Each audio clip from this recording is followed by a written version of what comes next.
welcome to the Sandro Linux Community Podcast. It is the 24th of May, 2024, so hopefully you guys are having a great day. So today we will be discussing a few tech news stories, as we always do, and yeah, so we'll start with discussing the foldable Macbooks. So this is an interesting story. You may have expected a foldable iPhone soon. Well, no. Apparently Apple are throwing a bit of a curveball here. Although, of course, some PC manufacturers have already been working with this technology. But no. Yeah, they have decided to go for these foldable MacBooks instead of pushing ahead with a foldable iPhone. So apparently, according to Ming-Chi Kuo, who is a renowned Apple analyst, Apple could be launching these MacBooks in 2026.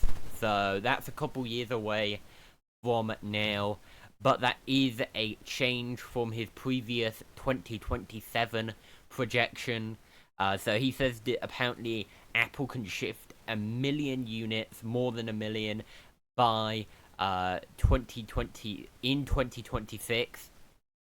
So that would mean that they could launch this foldable device in that year, maybe at a quite limited scale, but that would still be a launch. Yeah. So, of course, Asus, Lenovo, HP, they've all already launched their foldable laptop offerings, and now Apple appeared to want to get into the game, and they're working to remove the creases from the display. That is a big issue when it comes to foldable displays, that you can usually see a crease in the display. Well, Apple want to get rid of that, so they're working with LG Display on that issue, and they're hoping to launch a 20 and an 18.8 inch display. So if these leaks are to be believed, then hopefully we'll see these MacBooks in 2026. Yes.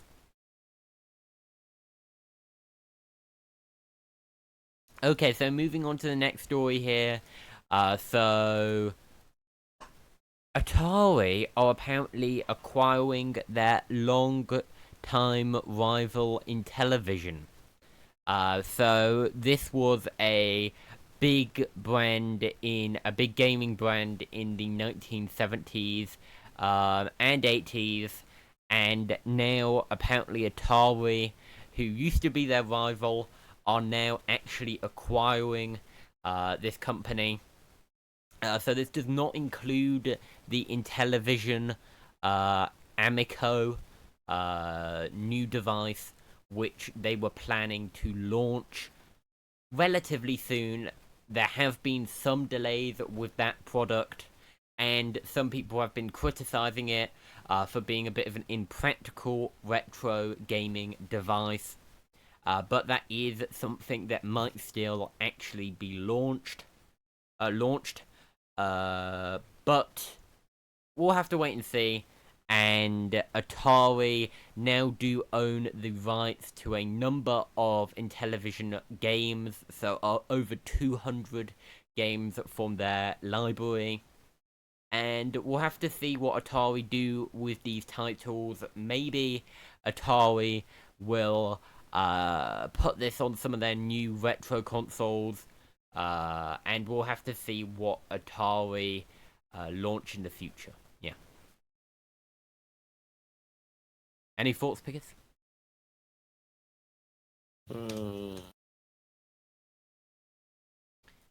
I mean, I had not heard of this rivalry much before. It's a bit before my time, definitely. And yeah, I think it's ending a rivalry. However, both of them are now nowhere near as large as they used to be. So these are still two smaller companies acquiring. So Atari are acquiring quite a bit of a smaller company than they would have done if they'd acquired Intellivision in the 70s or 80s. Now, moving on to the mobile news. So WhatsApp could see it become easier to transfer the ownership of a community. So WhatsApp communities are quite a big feature of WhatsApp. I'm personally not a big user of that feature, but it is something that some people do use, especially for bigger organizations.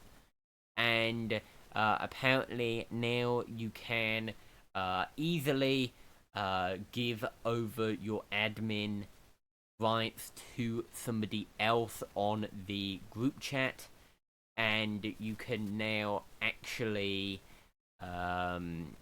transfer ownership as well as relinquish ownership much more easily than previously. So that is a positive for WhatsApp users. Now, moving on to another mobile story, this time specifically about Android here. So there is now a new HMD phone coming out on the market in Australia. So apparently the HMD Aurora, or Aura, no, Aura, not Aurora. So the HMD Aura is apparently similar to the HMD Pulse, but is slightly cheaper. So apparently it will only run at 60 Hz, and it will not have a hole punch. It will just have a regular notch. So that is that there are some changes here from the HMD Pulse. However, it is still quite a good phone overall, and some people aren't a big fan of these new HMD phones. I think they look pretty decent as budget phones, but of course some people aren't a fan of them, ditching the Nokia brand and wouldn't buy a HMD phone. I mean, they do have a pretty shoddy reputation in certain aspects when it comes to just selling a lot of budget phones, which might not be of the best quality. Do you have any thoughts, Pickers? No. Okay. So, moving on to the next story. So this one is about... What is this one about? This one is about the Microsoft Surface laptop with the Snapdragon X chip. So AI devices has been quite a big trend recently, and apparently now Microsoft want to launch a laptop with AI features. So there are a few AI features on this device. One of them is a new feature called Recall, and this is a somewhat cool feature in certain aspects from a technical point of view. A very interesting feature. So it will allow you to basically go back in the history of your usage of the device and actually be able to go back to your previous desktop. So it's sort of saving a snapshot from different times when you've used it previously. So you could go back to 20 minutes ago, what windows you had open 20 minutes ago. And that's a pretty cool feature. Although, of course, you could see some privacy concerns if Microsoft had some way of getting that off your device and actually onto Microsoft servers, potentially that could be a massive privacy problem. I mean, being able to see all of the stuff that you have open on your computer could be a privacy concern. Microsoft are saying that this is only going to be stored on device. There will be no no cloud storage of this information without your consent. But of course, you may question whether if Microsoft did get a order from the government, a subpoena, potentially they might try and get data from this feature. We can't be certain there. But if they are keeping the data off the device, off the cloud and just on the device, then hopefully this will be nice and private. But we can't be exactly sure. Do you have any thoughts, Pigus? I'm not really a fan of what Microsoft is doing. Copilot, integrating it like so deeply into the operating system. I mean, if you don't like Copilot, having a Copilot button on your laptop will be such a pain.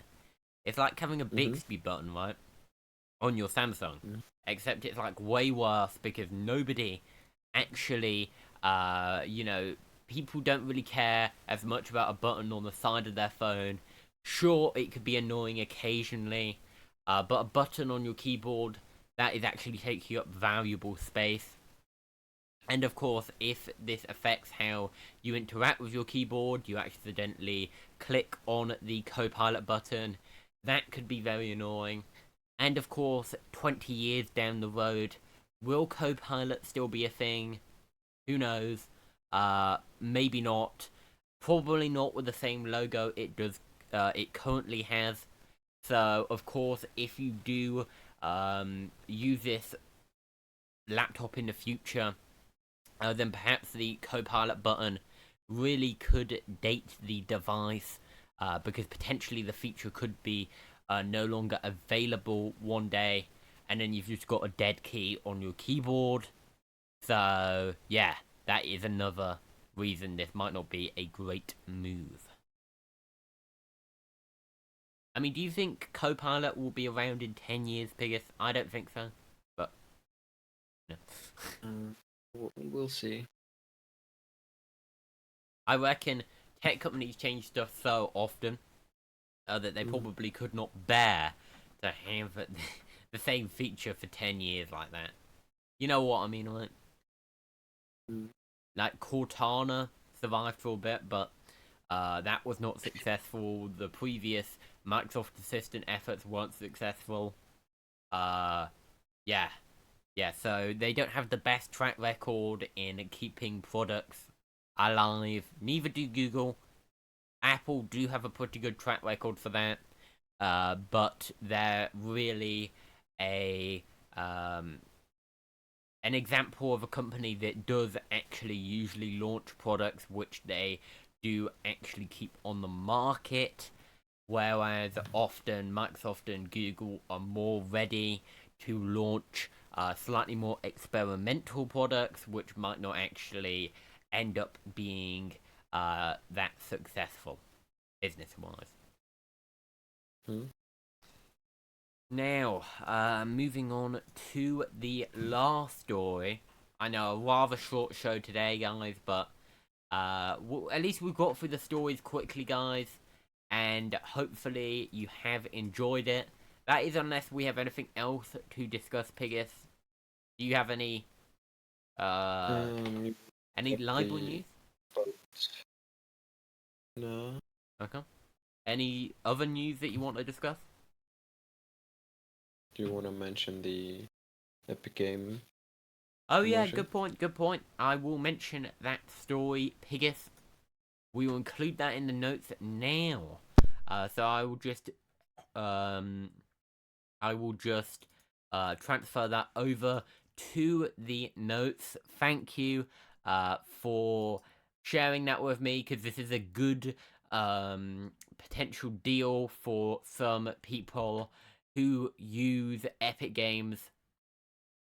So I'm just trying to find a good article for this. Why don't we go with this article here, guys? So hopefully, yeah, here's the story. So we'll cover this live on the show. Why not? So let me move this. Apparently, I just closed the window, so let me just quickly move this back. And here we are. So here's the story, guys.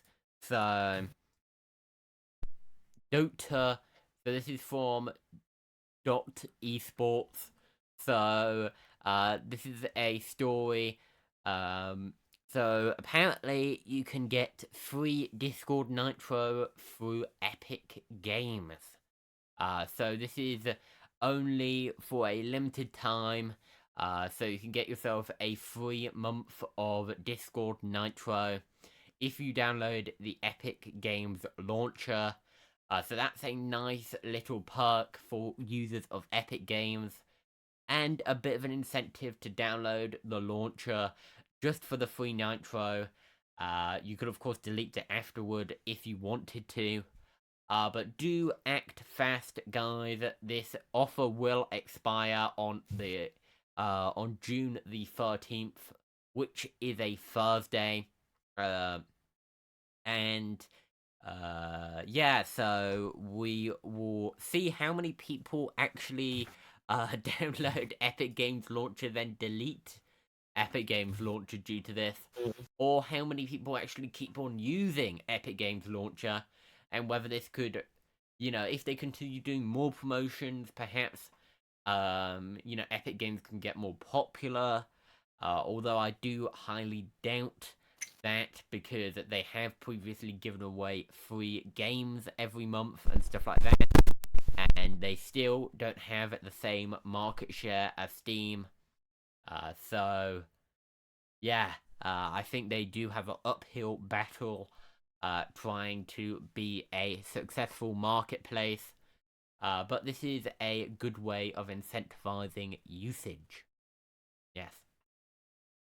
Have you Yeah, redeemed it just yet? one that like you don't need to install the launcher to activate the Do you just need an Discord account? Nitro. Mm-hmm. Oh, okay. So even if you don't have a computer, you just have a phone, you can still do it. And even if you have a phone, you can still download the Epic Games launcher if you wanted to. So overall, no matter what sort of device you use, you should hopefully, guys, be able to take advantage of this offer of a free month of Nitro. Perhaps you haven't had the opportunity previously to use Nitro. Well, now you will be able to try out some of the premium features for a month. And of course, for those who already use Nitro, then perhaps you can stop paying for it for a month and then redeem Nitro for free. Perhaps you could get a free month of Nitro that way. I'm not sure whether it excludes people who already pay for Nitro. Do you have any clue about that, Pigus? Mm-hmm. What? Does it exclude people who previously have paid for Nitro, or can you If you stop paying for haven't bought, Nitro? if you haven't paid for Nitro in the past 12 months, you can use it. Oh, okay. So you will have to have not used Nitro in the past 12 months. But for those who um, fit within that criteria, this is a good deal. Creating a free Epic Games account just for that Discord Nitro may be worth it. Uh, and of course, yeah, this is a free way of getting Nitro. So of course, people try and scam people with free Nitro, except this is actually a real offer, guys. So you can take advantage of it and actually get a month of free Nitro. Mm-hmm. You don't have to get scammed for this one. Yay, yay. Now moving on to the last story, guys. We are actually now on the last story. Very sad. But Blue Sky is now allowing you to send direct messages. So DMs are now available on Blue Sky. So I am honestly very surprised this was not a feature previously, because Blue Sky, of course, is a Twitter competitor. It is one of the bigger Twitter competitors out there right now. And of course, it is now X, which means people have been complaining about X, and ever since Elon Musk bought Twitter, people have been complaining about some of the new policies. But because of these new policies, there have been a number of Twitter alternatives that have sprung up, such as Threads, Blue Sky. Of course, Mastodon got some popularity due to the Elon Musk Twitter acquisition.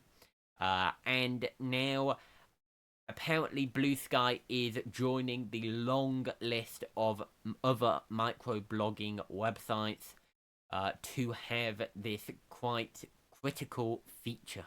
Yeah. You see, I personally think you should be able to direct message somebody on a social media platform. It makes total sense from certain points of view. I mean, if you want to message somebody and you don't want to go through a public channel, then you can just message them directly. It makes a lot of sense. You don't really need to exchange contact details using a public forum, because that could be problematic. I mean, if you publish your contact details, anybody could contact you then. So I do see why you might want direct messages. Any other thoughts, Piggis, on this? Not really. I mean, it's nice to see Blue Sky get more features. I will be checking Blue Sky a bit more out, perhaps even publishing a video about Blue Sky in the future. That will be one that I will now add to my list, now that I think about it. And hopefully you guys can check out some of the Twitter alternatives. It's always good to try different platforms and see what works for you. Of course, for many people, it is to do with the people on the platform, and that is very important. So hopefully, you can check out different platforms, see which communities you like, and settle on a social media platform. Or just use all of them, like somebody like me. Yeah. Except from Instagram. I don't use Instagram. Anyway. Yeah, so thank you guys for watching. I think we have covered all of the stories. Yeah, thank you for listening to today's news. Hopefully you found it informative. Hopefully there are some stories that captured your interest. And overall, yeah, thank you for watching. Like, subscribe, and share. Check out my my podcast, and the previous episodes of this podcast, and you can check out my website, sandrolinux.com. Thank you guys once again. Goodbye. You want to say goodbye, Piers?